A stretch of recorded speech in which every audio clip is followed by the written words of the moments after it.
Hello and welcome back to my second video on my channel. So I thought my second video would be kind of an extension of the first video in that, it's connected to the topic obviously of just, working on that headspace of, of feeling really trapped, of feeling like you're just caught in your head, negative chit chat. Also, I'm in New York at the moment. It is the most glorious day. So what I thought I'd do is, there's so many tips and so many things to think about in this space, but there were like 4 really key realizations for me, moments when the penny really dropped. And so, when you start this journey, I'm sure you'll get there on your own, but I thought if I could just give them to you, it would kind of fast track your process a little bit, maybe a lot.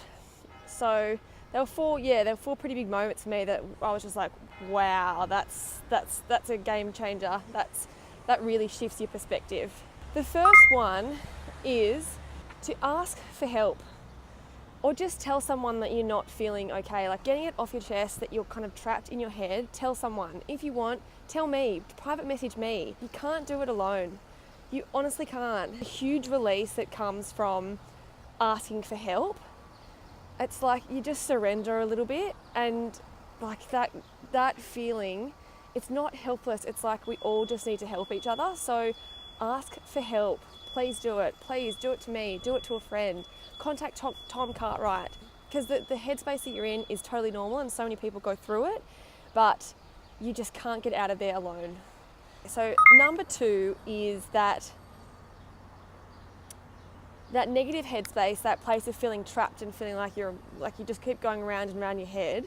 If you live in that space for a long time, you just think that is your headspace, that like feeling of maybe being a bit anxious. You think that that's just who you are. And it's just like, well, that's just how I feel most of the time.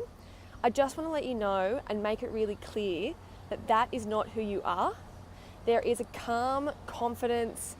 There's so much joy, there's freedom underneath that, I promise you. But when you live in that headspace and those belief systems, that's the reality that you create for yourself, and that's the world that you live in. You just walk around with those glasses on. It's not as simple as taking off those pair of glasses, but that it is 100% not you, that headspace. And so you can definitely let that go, and there is the most beautiful freedom and joy underneath that. Number 3 is that when you start to let stuff go, I had a real moment of being pretty pissed off, pretty frustrated, that the only thing standing in my way my whole life was myself. That I had put myself in this position, that I had created these negative thoughts, these crazy belief systems, this stupid chit chat that keeps going round and round in your head. I spoke to Tom about it. I'm like, oh my God, I'm pretty frustrated. And Tom was just like, you have to stop that. You need to be so grateful for that ego, for that place. It protected you for so long. It's really served a purpose. And yes, there is a moment in your life where you just need to say thank you so much, ego, but I've got this now, and you can step away from it. And it's always there if you need it, but really important to not have any negative feelings towards that part of you. It's such a big part of you. It makes you who you are. Your wounds are your wisdom. Your wounds are your wisdom. That's a massive thing for me to realize. So forgiveness and really just being grateful. And the 4th thing that was a huge moment for me, a huge moment of realization, was that it's going to be different for every single person, the stuff that helps you to let go. And obviously everyone's been through very, very different things, and you've created these belief systems based on stuff that's happened to you, probably when you're a child. So to let that stuff go could take any recipe of things. I look back now and I realise that at the beginning of last year, I started to do a grateful journal. I just did it out of the blue. I don't really remember why I did it, but 3 things every single morning of things that I'm grateful for. I started using the Headspace app for 10 minutes a day. I had a ritual in the morning of 10 minutes of the Headspace app, 3 things that I'm grateful for, and then I would visualise my 3 key goals. So I had a ritual every morning. So there was that. There was also talking to friends about it. There was, working with Tom as a coach.